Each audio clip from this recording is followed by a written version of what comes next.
Kabayan, paano mag-ano kabayan? Example ito yung pipe na dadaanan natin. So, kailangan natin to i-3 points saddle bend. Paano ba mag 3 points saddle bend? Yan para makapunta siya dito. Example So ngayon,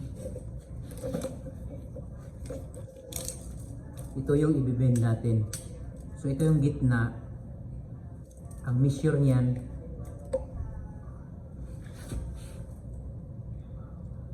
galing sa gitna. Ito 10 cm dito, tapos dito galing gitna 10 cm.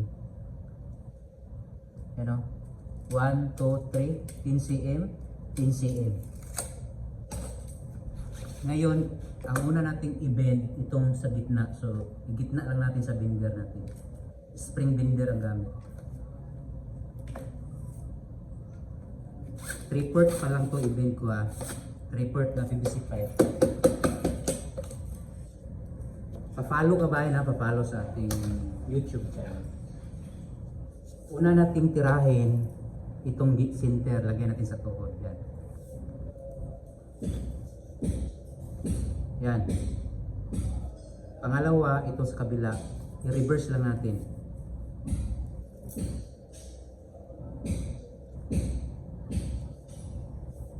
Ganyan na. Ito sa kabila.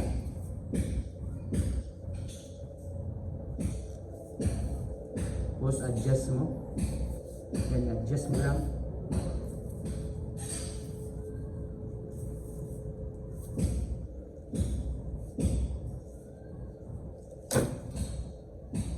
Yan mo kabay. Di ba? Yung ano natin, measurement natin na 10 cm, 10 cm. So, titingnan natin Tingnan mo kabayan.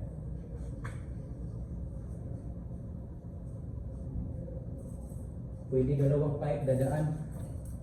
Walang problema. Kahit 3 pipe pa, walang problema dadaan.